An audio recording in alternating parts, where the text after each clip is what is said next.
Yes, all right.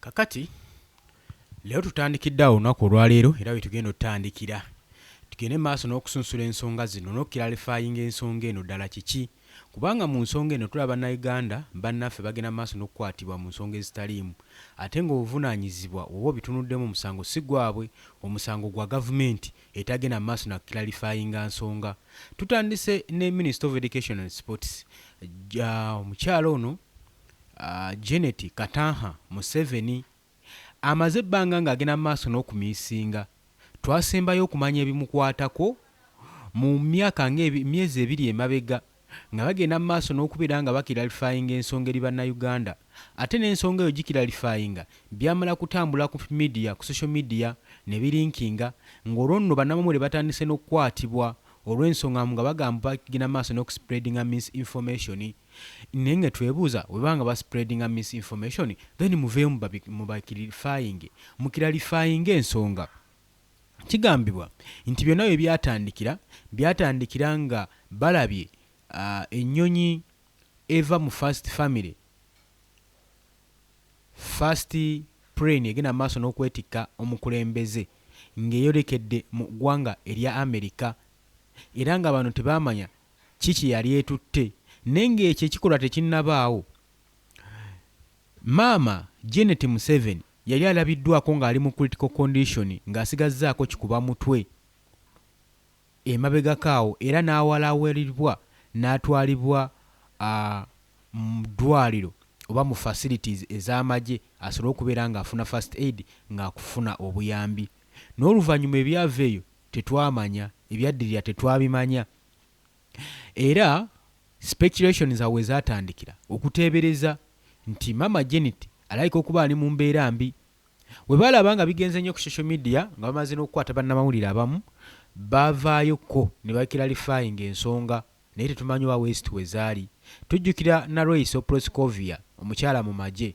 ng'avaayo agenda mu maaso n'okiralifayinga nti mama Janet Museveni abatumye ng'asinziira mu pulezidenti Yoweri Kaguta Museveni nti embeera gy'alimu tekanga era nnungi teyeeraliikiriza wabula atwaliddwa mu ddwaliro ng'embeera mbi naye kakati azze engulu agenze akubira ku matu era twongere mu maaso n'okugenda mu maaso n'okola ki n'omusabira era okuva olwo ne bateekawo ne restriction ne babagana etteeka ddambe protecting a first family naye ebibuuzo bigenda mu maaso n'okwebuuzibwa bannayuganda saako ne bannamateeka nti mwami Yoweri Kaguta Museveni oba first family eno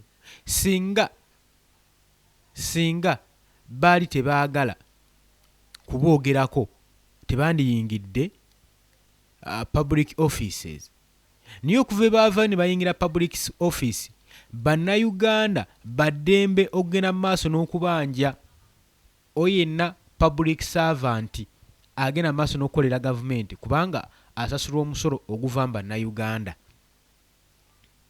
akaseera keebulunguludde nga maama Janet Museveni talabikako kyokka gavumenti negenda ng'ekwata bannamawulire mu bumenyi bw'amateeka mu bukyamu kubanga wano twebuuza ebibuuzo nga bino bwe babanga bannamawulire kiboogerako kifu lwaki temuvaayo ba gavumenti evaayo nekiralifayinga ensonga lwaki tevaayo neeraga bannayuganda ekituufu nti ebiboogera bikyamu Janet Museveni ali mu mbeera weeti ali mu mbeera zino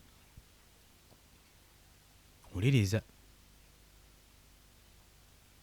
nti maama Janet ali mu mbeera weeti neetangaaza bannayuganda ne balekerawo okwogera amafuukuule naye kati waakayita emyezi egiwerako Janet Museveni talabikako tetumanyi mbeera ki gy'alimu ate nga kiri mu mateeka okubanja cabinet minister wano mu Uganda gwe munnayuganda oba tolina tteeka lyomenye kubanga gwasasula omusolo kati kyewuunyisa bannayuganda bagenda maaso n'okutunuulira ensonga zino wammanga nti kati ofiisi eya cabinet minister eyinza atya okusigala ng'erwaninga ng'ate cabinet minister taliiwo teyasoyalinga teyalayira. Woofiisi eno etandika otya ogenda maaso n'okopaleetinga. Jjukira mu Uganda gw'atakimanyi nti mwe muli bannabyabufuzi abawedde ku mpagala, kyentegeeza bakuliridde ku myaka, nga bali mu retirement age naye nga bakyasaavinga olw'obuyinza. Olw'obuyinza n'amaanyi ge bayina. Ekikulagirawo nti ekigenda mu maaso mu ggwanga Uganda si kukulembera wabula kufuga ebyobufuzi, so nga okimanyi wano mu Buganda kimenya mateeka omuntu okufuga bannansi. Wano mu Uganda bbanga lyonna tubaddewo na bakulembeze era tuze tutambulira ku bakulembeze, tetubaddeewo na bafuzi era kivve. Era ekyo ekigambo tubanga bawulidde amawemukirano mu matu gaffe ekyokufuga. Omuntu afuga oyawula otya ku muntu afuga saako n'akulembera? Omuntu afuga yakozesa obuyinza,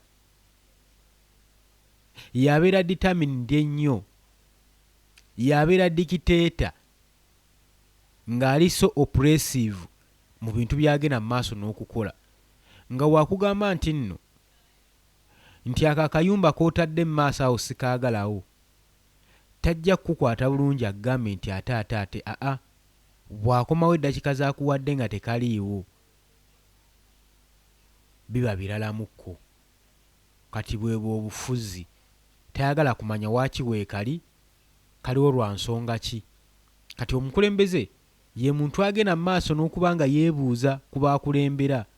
Abakulembera bukulembezi naye akimanyi ideology ziva mu bbo, taba nakyemalira nti kyadisidinga nti abeera decision maker nti ye kyasazeewo kyekyo. Asinzira mu decision zammwe, ebirowoozo byammwe ne bapiikingamu kiki ekiyinza okutambulira awamu, kiki ekiyinza obbakolera. Bwe omukulembeze bw'ati bw'alina okubeera. Kati ate ekyawukana ku mufuzi, kakati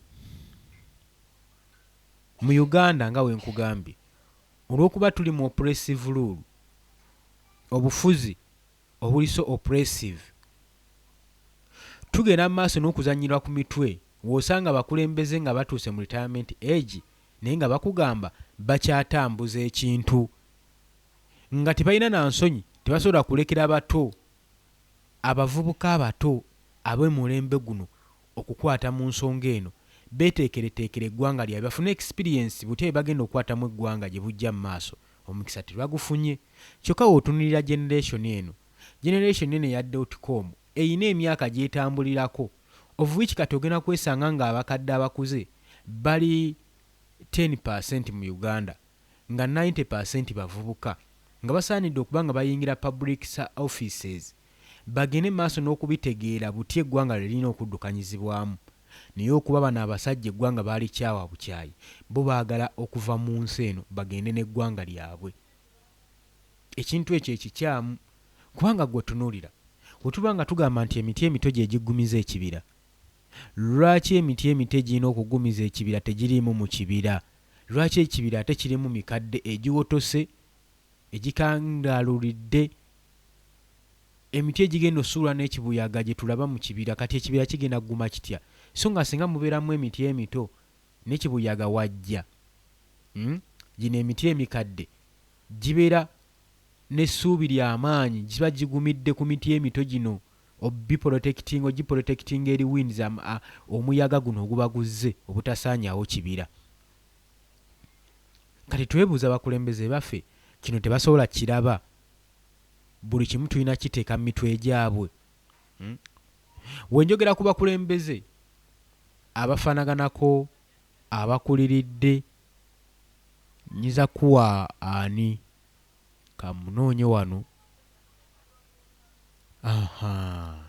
Waliwo ono ateewalika, amazima gennyino nti yeewalika kwogerwako. Moses Ali emyaka gyakulunguludde ng'ali mu public service, kuva mu mirembe gy'Obote Amini azze ali cabinet minister paka ku mulembe guno gwe tulimu, naye abadde akulaga naye akyayagala okufuga, ayagala kufuga si kulembera. Bo omuntu omukulembeze basobola omukwata ku kibeegabiga ne bamugamba waayo emyaka gikuliridde tubadde tuteesa nti ddako wali wabbali tojja sobola. Omufuzi agamba nedda nja kusobola, natuukayo nga ndya buli katambaala nja sobola ofuga abantu bano, kubanga mu Uganda ekiriwo si kufuga, sole si bukulembeze, kufuga just tutambulira mu script gye baabagedda. Era bano bonna boolaba bateekawo ba cabinet ministers abo just bali mu bifo, figa eziyimiridde mu bifo, naye nga script yonna yabagibwa dda gavumenti abantu lubatu 5 lubatu bubatu eruti be bagenda mu maaso n'okutambuza eggwanga lino mu ngeri gye balyagala oddivugamu.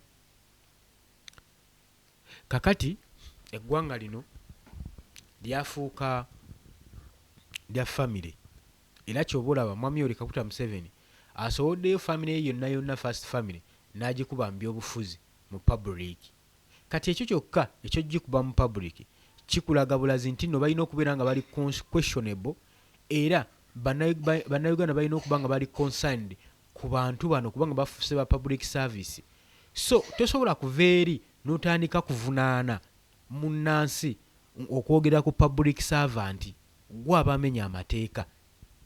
Era bonna abagenda maaso n'okusibwa nga babanja Janet Museveni olw'okuba yabula, nga bamwogerako amafuukuule nti ayinza okuba yafa, tetumanyi mbeera gy'alimu oba nga ali eyo ali mu kkoma.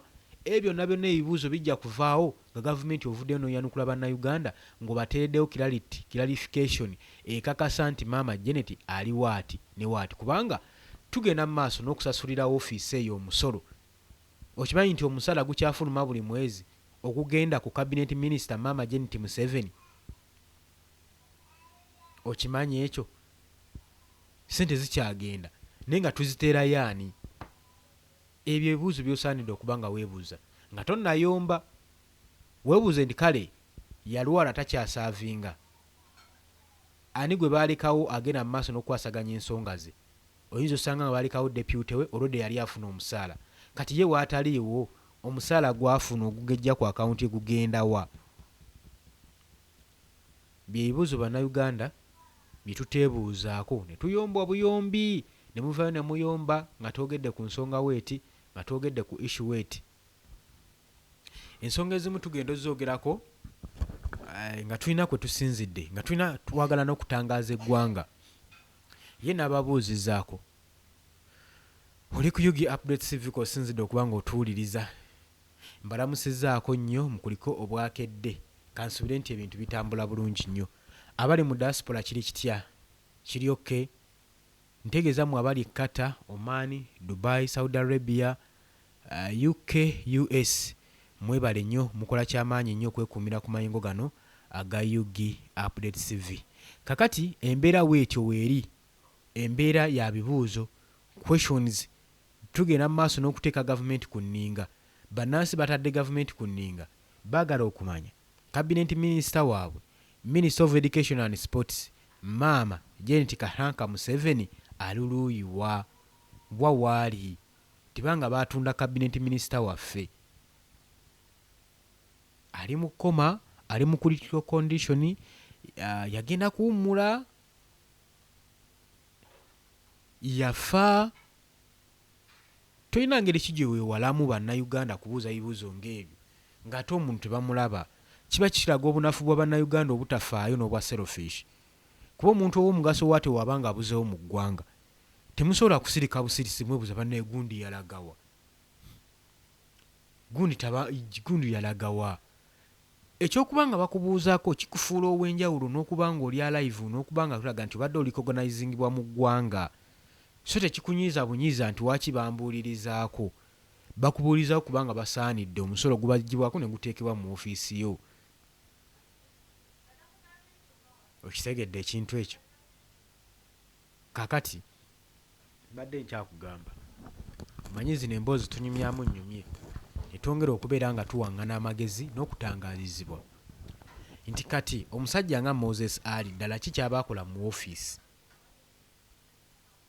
okuggyako okubanga tuli oppressive, gavumenti yaffe eri so oppressive, ate ne tutabeera bubeezi oppressive kyokka wabula ne tuba nga tuli so obsessed mu bukulembeze, mu bufuzi, tetukkuta kitulina tekitumala.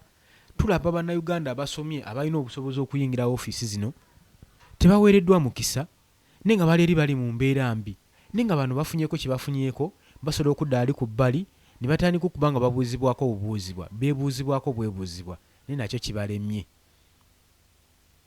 Bagamba batambula kati balinga abagamba nti Muzeeyi Museveni we yawamba obufuzi alina endagaano ze yakola ne bana abantu tugambe bwe tutyo, ate nga kyalibanga kituufu ekyokugabanya eggwanga bano balina oddigabana, ndowooza kyekyali kigenda mu maaso. Lwaki nkyogerawo ntyo?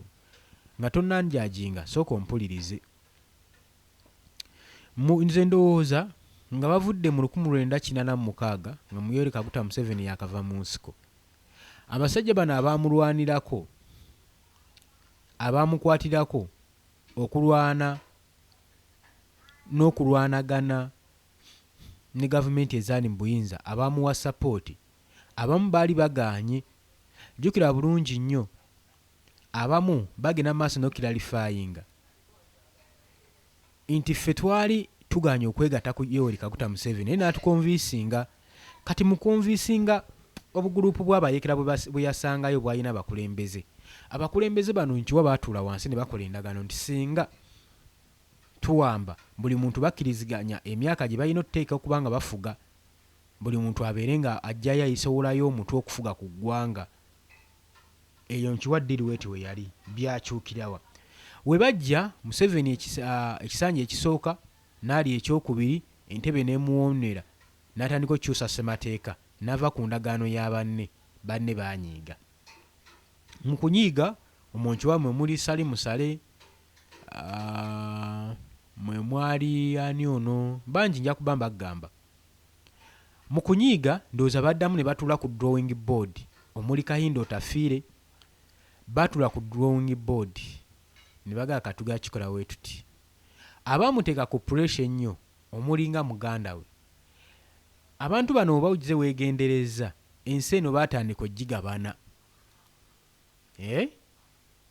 Njagala ompulirize, ensi baatandika ogigabana nga bamugamba kale woba olemedde obukulembeze oyagala kusigala nga gwe figa erabika nti gwe akulembera, tugaa kikola bwe tuti. Ne batandika okwegabanya ebitundu by'eggwanga ebya Uganda. Kakati Uganda eno nga woogiraba kujja lowooza nti efuga omukulembeze omwami Yoweri Kaguta Museveni. We bammeeza kugulu kwa kusatu waliyo amagulu amalala abiri agatengeredde. Ne bagenda maaso n'ogidividingamu nti eggulu tusindike gundi gwe tukuwadde eggulu gwakulembera Northern Party. Ne batuwa oyo omulala n'agamba gwagenda okukulembera Central. Kati Museveni yalinga agenda maaso n'okukulembera Central. Museveni kankitwale bwentyo kati kuba tulaba kati Muhoozi yasinze nnyo okuba nga akyettanira. Mu Busoga ne bawaayo era omuntu weekiti ensi we yagenda maaso n'okugabanywamu, ng'ono talumbagana, ono talina maanyi eri mu North, n'ono talina maanyi mu East, waliwo atalina maanyi mu Central. Waliwo asobola okumala eby'omu North nga tasobola kumala bya mu Central. Mu East mu West waliyo ababimala nga tosobola kuva mu East n'ogenda mu West n'osobola okubaako by'omala, tekisoboka. Nti ng'eyo waliyo olwedde omunene waayo. Kati kyabaleetera okukkakkana ne kibaleetera okumanya nti balina emitima gya bufuzi, baagala nnyo okufuga. Kyabaleetera okukkakkana nti balina ebitundu bye bafuga. Era ky'oba olaba obunkenke tebukyaliwo nnyo n'akazito, kubanga baali beetaaga entebe y'obukulembeze baali bangi. Kati mwami Yoweri Kaguta Museveni n'asigala ng'olaba ye mukulembeze w'eggwanga, naye nga different parts za Uganda si yazifuga, si yazirinako obuyinza. Kati ly'eggwanga lino lye tuzze tutambuliramu. That's why olaba abakulembeze nga bakaddiye bawedde ku mpagala, naye nga basigala bali mu cabinet batambula. Museveni nga buli wabeerawo ekisanja okuggwa okulangirira ng'owulira nti cabinet minister ono muleseeko, nono muleseeko. Katulinamu abasajja ababadde abakuzeekuze ministries abamu mubamanyi, naye mbasiba mentioninze wano, bangi mubamanyi. kakati ye embeera ey'eggwanga Uganda gye tugenda mu maaso n'okuba nga tutambuliramu. Kitegeeza ki? Nti emiti emito egyandiggumiza ekibira tugisudde mu guluka, tugyebalamye. Era tetumanyi butya bwe tuteekeddeteekedde Uganda ya nkya. Uganda egenda bbeerawo enkya, egenda bbeera etya? Sooka okubemu akafaananyi. Kayindo Otafiire ndowooza omulaba, kuva mwaka ku mwaka ayogerera gavumenti eno. Example gye nkuwadde ajja ayogerera gavumenti amafuukuule, era ebimu ngenda kubanga nkujjukiza ku bigambo byazze ayogera. Naye gavumenti eno Mwami Yoweri Kaguta Museveni wankubadde bamwogeredde batya, azze buli bwalya ayina kiyinga kise must, ayina okuwa Kayindo Otafiire ekifo ng'etteeka. Era y'omu ku bagenda maaso n'okuinsistinga Kayindo Otafiire nti ye teyeetaaga muhoozi ku Mwami Yoweri Kaguta Museveni, tukubako muhoozi ajjenga omukulembeze. Wabanga ayagala muhoozi abeere omukulembeze, Kayindo Otafiire agamba amukube mu public gyesalewo nti eiza anaabakulembera oba taabakulembere. N'agamba temunkwata bubi, sigamba nti saagala muhoozi. Muhoozi mwagala nga omutabani w'omukulembeze era mwagala nga Chief of Defence Force, naye si mwagala nga mukulembeze. Si mukulembeze mulungi, si mukulembeze mulungi era sandi mwetaaze, si mukulembeze wange. In fact bw'ati bwe yagamba, n'agamba ne temunfuna bubi, mwagala nga Chief of Defence Force naye si mwagala nga mukulembeze. Era Kayindo Otafiire wojja weetegereza ebigambo bye, azze abakubiriza mmwe bannayuganda obuteetiiririra, obuteesulubabba. Muveeyo mutule ku front page, mubeere ba advocates, muyimuse amaloboozi gammwe, temusirisibwa. Omuze ogwali gugenda mu maaso tujjukira bulungi nnyo nga buli avaayo okwogera ku gavumenti akwatibwa. Kayindo Otafiire n'agenda mu maaso n'okuwooninga ebitongole ebyo n'ebikuumaddembe nti si mulimu gwabyo okwenyigira mu byobufuzi. Munnayuganda alina eddembe mu constitution okwogerako ebyo ebimucunya mu gavumenti, mu buyinza, kubanga ye munnansi civilian. So balina okwogera. N'abagamba abavubuka muveeyo, temwetitira, mwogere ebiruma ebigenda mu maaso mu bukyamu mu ggwanga lyammwe, kubanga mwe abagenda osigalawo emyaka egijja nga mubonaabonera eggwanga lyammwe. Bano abagenda mu maaso n'obubatiisatiisa baliwo kaseera buseera, myaka mitono nnyo, myezi babeere nga bava mu bulamu bw'ensi eno. Naye ggwe mugasigala emyaka egisigadde myaka 60-50, mukyalina otambuza eggwanga lyammwe mu maaso. Kati so munaalitambuza mutya nga bamaze okuba nga babalekedde nga litubidde? So kye kifaananyi kye yali agezaako okusiiga. Ekyo kyali kisindika message eri Mwami Yoweri Kaguta Museveni nti Kayindo Otafiire yali akooye obukulembeze buno n'ebikolwa ebigenda mu maaso. Era n'agamba, tujjukira bulungi nnyo wali eri Robert Kyagulanyi Ssentamu we yali agenda mu maaso n'okukampeininga nga bamukwata, bamukugira okugenda mu maaso n'okwexercisinga activities ze mu kibiina. N'abagamba bannange, Robert Kyagulanyi Ssentamu aliwo mu mateeka era opposition, ate n'ekibiina kya NUP kiriwo mu mateeka. Talaba nsonga lwaki bagenda mu maaso n'okuba nga babakwata. Okuggyako mulangire nti ekibiina kya NUP temukyagalawo, tekiri mu mateeka, ate mwakirigisitalinga ng'olaba ensonga ezimenya amateeka. Naye ku bigambo ebyo byonna bye tuze tutunuulira emyaka egiyise ebyogereddwa Kayindo Otafiire, tubadde tusuubira nti ku luno omusajja yandimuleka, ayinza obutamuwa kifo, okitegeera. Naye yabadde wa ku mwanjo nnyo era yaweereddwa obwa cabinet minister. Kale kikugireyo amakulu genkulaga nti waliwo endagaano ezaasayiningibwa okubanga obufuzi bugabanizibwamu. Alinga akompasetinga bano nti yasobola bbawa bukulembeze, wabula kaabawe ebifo bino paka wanaava mu bukulembeze nga nabo beeyagala, okitegeera. Oli ku UG Update TV kosinzira obanga otuwuliriza, gwatannatweyungako nkutegeeza nti kirira wansi waliwo ekigambo subscribe, kikoneko obeere nga otweyungako. Abajja mu comment section, abasharinga, abalikinga, nammwe mbatumiddeko nnyo, mukola kyamaanyi nnyo okwekuumira ku mayengo gano. Mwebale mwe mukuzizaawo amayengo gano, singa si mmwe simanyi bwe twandibadde, naye olw'okuba olw'amaanyi gammwe n'obuvumu bwammwe n'okubeera consistent mu kubanga mujja mulayikinga ne musharinga ne mukomentinga kibeezezaawo amayengo gano. Tukyagenda mu maaso, tulinga abanyumyamu naye nga tuteeka point ku mmeeza ensonga ezisaanidde okuba nga zirowoozebwako. Gwe munnayuganda mwamanyira kugenda ku TikTok okusikrolinga ebigambo ebyamakulu ebigenda mu maaso n'okubeera nga bituleetera okwefumiitiriza eka naye maze emyaka nga nkola ekintu kimu ebiseera bye bimu naye tewali kikyuka. Maze ekiseera nga ebirowoozo byange birowooza okimanyi nti abantu abasinga baali balowooza nti ebyobufuzi tebibakwatako. Ye kasita ave waka n'ayambala n'agenda n'akola n'akomawo n'afunye ekyokulya kyayita obulamu. Obulamu bw'ensi busukkako ku ekyo. Obulamu bw'ensi gwe nga tebukwatako bigenda mu maaso, omwana wo biyinza otuuka ne bimukwatako. Kale sengaawo, kale famire ye oba famire ye abamu. Kitegeeza ffenna tulina ensonga ennungamu ennungi ezituleetera okuba nga tuyingirira bino ebyobukulembeze wadde babiyita ebyobufuzi, ebyokutwala eggwanga n'oddikulaakulanya mu maaso. Kuba eggwanga eriba nga lisigadde mabega, naffe tugasigalira mabega. Kyetaaga okuba nga tubeerako ebintu bye tukola ebitulaga nti tugenda n'eggwanga lyaffe mu maaso. Eggwanga lyaffe lwaki liddirira ku extent teriri ku level esembayo? Ekintu ekyo tugenda mu maaso n'okkivumirira. Eggwanga lyaffe lyandibadde waggulu nnyo, niye olw'okuba abakulembeze bano abalemedde mu buyinza abatakyalina ideas, abatakyalina ideology. Ate bw'otunuulira abakulembeze baasoma biki bye baasoma, business and biki, office study and hobby, wolololo, temulimu bakulembeze bali awo abaasoma edda nga baasoma ku bintu ebiri practical ebiyinza okutwala eggwanga mu maaso. Idea zaabwe wezaakoma weewo, tebali creative mu mitwe. Tebakoma okusomako kyekyo kibayina era kyebakozesa otambuza eggwanga mu maaso. So singa gavumenti yaffe eyingiramu abantu abali creative nga beegomba, ate awo nkubye nnyo.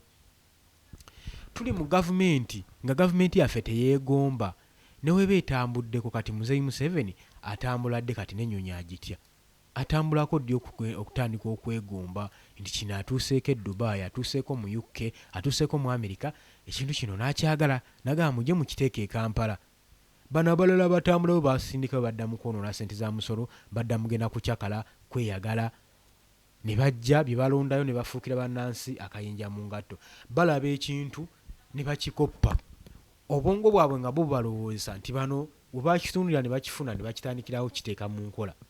Tebamanyi na myaka gy'atwala, ensi eyo yatwala myaka emeka okuteeka ekintu ekyo mu nkola. Newankubadde yali idea nga erode eri printed out, naye kyatwala myaka emeka okuteeka ekintu ekyo mu nkola. Kati n'otunulira bavuddeyo n'ekintu batandise mbu trade order ne batandikirawo gikola. Trade order ekola mu mawanga agakulaakulana edda era nga gateekateeka eggwanga lyabwe, nga bannansi babateekateeka. Kati amawanga agamu agakola trade order agenda mu maaso n'okuzimbulula amayumba g'abantu, ghetto ezo gaba gakola dda pulaani nti bwe bamala okukola ekikolwa ng'ekyo, bannayuganda bagenda batonderawo emirimu, amaze bamenyera bizinensi zaabwe babatondeddewo emirimu, ne bagenda ne bakola, ne baba nga basasula omusolo extra tax okusobola okulaba nga basasula eyo bizinesi babatondeddewo. Weegutyo we gukolebwa ne ku Busilaamuzi mu ghetto areas. Gavumenti ekwata ensimbi oba efuna ba investors ne bazimbira bannansi bonna bali mu ghetto abakireiminga nti no balinawo ettaka obwannannyini, abamu n'abatayina ne babazimbira apartments oba amayumba, houses, mortgages. Wamala ozizimba ne bafuba okulaba nti buli mwaka ate gwe bazimbidde bakufunira omulimu. Ne bafuba okulaba nti nno buli mwezi obeerako akasente akagenda mu ssako ya gavumenti akasasulire kizimbe ky'osulamu oba ag'amaka agakuzimbibwa. Kitegeeza gavumenti efundikira tefiirwa ate nga ne munnansi tanyigiriziddwa, asendeddwa naye afunye wawegeko oluba kubanga enteekateeka zaakolebwa. Naye kati gw'ova eri w'okuba otambuddeko olabye trade order ozze ogitadde mu bannansi, ekintu ekyo kikyamu nnyo, kimenya mateeka. Tekitwala ggwanga mu maaso wabula kiribbiza bubbiza. era kiriddiriza na buddiriza nga kitandikira ku economy kubanga business ozimenyewo tolina ndala zobatereddewo. Kitegeeza saturation ya ssente egenda kendeera, omusolo gugenda kubanga gukendeera. Kati bye bino ffe bye tubagamba ne mutassaayo nnyo birowoozo byammwe ne mukennenkererwa emmeeme nga mulabanga ebitalina mugaso. Nyongera okujjukiza nti nno oli ku Yugi Updates TV kosinze obanga otuwuliriza, gwe atannatweyungako okkirira wansi waliwo ekigambo subscribe kikoneko obeere nga otweyungako. Kakati wetuddayo emabega ku bakulembeze baffe balemeddwa okutema empenda mu byonna kale ebibi byonna bye bakoze n'ebikyamu bye bakoze. Kano kandibadde akaseera ak'okugamba naye kati katukompasetingire bannayuganda, tubabbyeko bye tubabbyeko bimala. Naye ekyo tebakirinako, bakonsentratinze nnyo mu kintu ky'okulemera mu buyinza. Era buli kintu kyolaba kye bakola beebuuza batya, bakoze batya okulemera mu buyinza, nti singa omutabani taata abuvaamu nti omutabani nze abuddamu.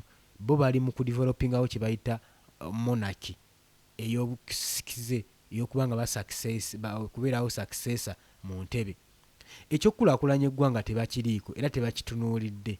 So nga kekana akandibadde akaseera kagamba bane eggwanga lino tulinyunyuuse tulibbye, ke kaseera tuli compensating tutya nga tuteekawo engeri ennuŋŋamu ey'okudevelopinga byonna bannayuganda babadde basaanidde okubeera nabyo mu myaka 40. Mu myaka 40 twandibadde ne train wano ey'amasannyalaze eziwerako mu bibuga ng'eva wano n'egenda Fort neva wano n'egenda Mbale. Oba kitegeera twandibadde tetukyatambulira mu ŋŋendo nti tuwulinye emmotoka n'otambula kilometers 3,000 simanyi 300 400 500 ng'olwo natulagawa. Uganda twandibadde tukyali ku level eyo. Uganda twandibadde eggwanga lyaffe nga n'ebintu ebimu tetubisasulira, kiri awo ssente nnyingi okugeza ng'amazzi saako n'amasannyalaze.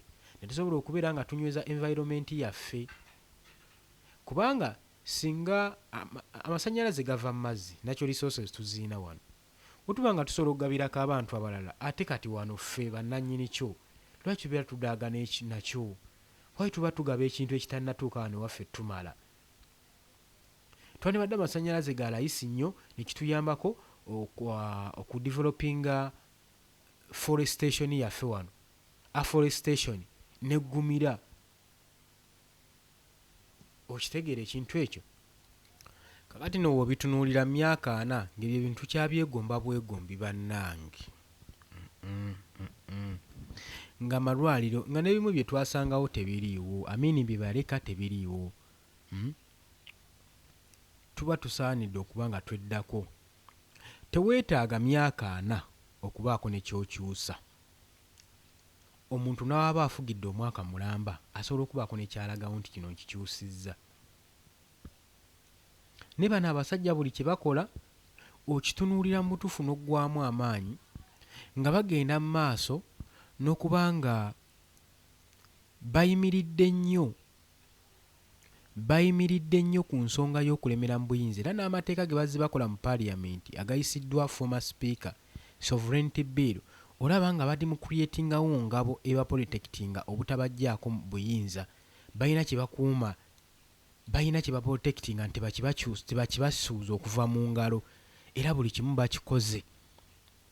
Buli kimu ekikanga n'okubonyaabonya munnayuganda kati balabye nga kye beetaaga wano ate kiyinza obbalemezaawo obbajjawo, tebalina ttaka wano mu central.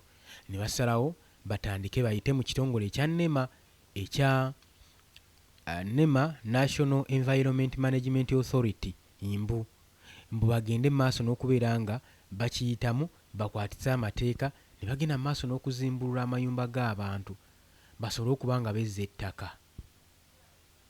Kino tewali nti bantu bali mu ntobazi, nedda. Ensi si bwe zito we zikola. Wabula kino kibba ttaka, bagenda mu maaso n'okubba ettaka lya bannayuganda. Baagala okweddiriza Central nga basiisidde omwo kubanga bannayuganda kati baalabuse. Buganda yalabuse, yatandise obutapaguza mataka gaabwe nga balaba n'ekigendererwa kyabwe si kirungi. Yalaba nga okusenza abantu bano baabasenza mu kusooka naye ate kaakati bafuuse akayinja mu ngatto. Kati balaba nga kino balina kikola lwa mpaka forcefully babasende watali wadde bakompasetinga. Naye ng'ekibuuzo kye tuli mu kwebuuza, bwe baba nga ba refugees okuva mu ggwanga erya Congo, okuva mu ggwanga erya Rwanda, okuva mu ggwanga amalala gonna gajja wano mu Uganda ne bagawa obubudamu, ne babawa obuyambi, ne babawa accommodation. Munnayuganda ate yatalina kubeera waabwe gw'osanze ng'alina kayina atakusabye waaki yatoba omugjawo. Lwaki munnayuganda yafuuka omuntu atalinawo wakubeera mu nsi ye? Kino ekintu tukyebuuze nnyo, tukiweeko nnyo ebirowoozo nti ki ekigenda mu maaso, kigendererwa ki? Njagala mutunulire ebifo byonna byonna ebize bizumbululwa bannayuganda abamenyeddwa amayumba gaabwe. Olabe ki ekiddako oluvannyuma lw'emyaka 5 mu bifo ebyo.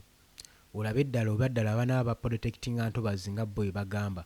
Musimanyi ebyo bifo bya nnema, bifo byaki? Walina okubeerawo enkola ennuŋŋamu, enteekateeka eri ku pulaani. Era bannema bandibadde baddawo ne bali organizinga, ne batuula ku drawing board ne balaba ki ekiyinza okuyamba munnayuganda. Nnema terina buyinza. Wano tewali kitongole kyetongodde nti nnema erina obuyinza okuva kusenda abantu. Terina buyinza. Wano mu bufuzi bwa wano bwe tumanyi nti ebitongole bino tebibeera independent, era lazima wabeerayo omuntu akipressurizing emabega nga bagambye kino kye mugenda okukola kye twagala mukole. Of course bino byonna bali mu kukola, they intend to do it because that was their intention. So tobeera so surprised nti bino ebintu byonna byonna bigwawo bugwe. This was intended. This was their will. So kati gwe munnayuganda gw'alina okwebeereramu n'ogamba naye kakati kino kye tulina okuzzaako, kino kye tulina okukola. Tulina kukola kino okusobola okunyweza n'okuyimirizaawo eggwanga lyaffe n'okwerwanirira. Muyige okulwanira okugamba okukola obukuyege, musobole okwerwanirira, mulwanireko bannammwe. Mutandike okulaba ebizibu by'abantu abalala ng'ebizibu byammwe. Tolinda kumala kutuukako olobere ng'oli so concerned ate okubira omulanga ate okukubira oli gwe baamenye eggulo ng'otunuddewo. Ebyo biba byakwewusa. Bwe tuba tudda ku mulamwa bwe tubaddeko nti gavumenti egenda mu maaso n'okubizibwa ebibuuzo, Mama Janet Museveni aliwa, etyo tukyerabira. Era twagala okumanya office public servant ne cabinet minister, Minister of Education and Sports egenda kuyimirizaawo etya, ye ani agiddukanya nga Mama Janet taliiwo? Kati bye bibuuzo ebigenda mu maaso ebifuukidde gavumenti eno akayinja mu ngatto netuuka n'okuteekawo amateeka agakugira bannayuganda obutaddamu kwogera ku first family. Naye ekyo tukibategeeza kyandibaddewo singa first family eno temwagiteeka mu public servant.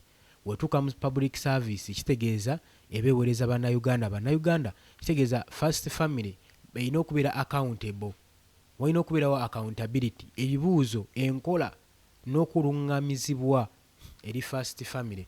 So temusobola kubanga mubyewala wendowooza. Nyongera okujjukiza nti gwe mukwano gwange mpuliriza oli ku Yugi Update TV osinzidde oba ng'otuwuliriza. Gwe yenna ayagala otweyungako oba yakatwegattako, wansi waliwo ekigambo subscribe kikoneko. Okonene mu kade ako nakugamba kakuyambako okuleetera notification message, okubeera alert ku information yonna egenda okubeera nga eyingiddewo. Sharinga, commentinga. Nga mmaliriza ngamba bwe nti embeera ezigenda mu maaso mu Uganda, ffe bennyini bannayuganda ffe abagenda ozeekolerako. Teri muntu agenda kuvaayo mawanga ga bunaayira aveeyo atusaasire. abakozeeko kye bakozeeko bakikoze. Aba human rights advocates bavuddeyo, bannabyabufuzi abamu abali ku ludda oluvuganya bavuddeyo, naye kye twetaaga ffe naffe okwebereramu nga bannayuganda. Otherwise kati ekiri mu Uganda tekiriiko ba kitongole kya byabufuzi oba kibiina ki, ndowooza nammwe abamulonda mulaba ekigenda mu maaso. Abamulamu bulajana twakuwa akalulu ate lololololo mulina kwebereramu. Nemumanya ki ekituufu ekyokukola. Tewali nsobi esolovinga nsobi. Tewali kizibu kisolovinga kizibu. Ekyo musaanidde okuba nga mukimanya. Mbaagaliza olunaku olulungi, mweraba.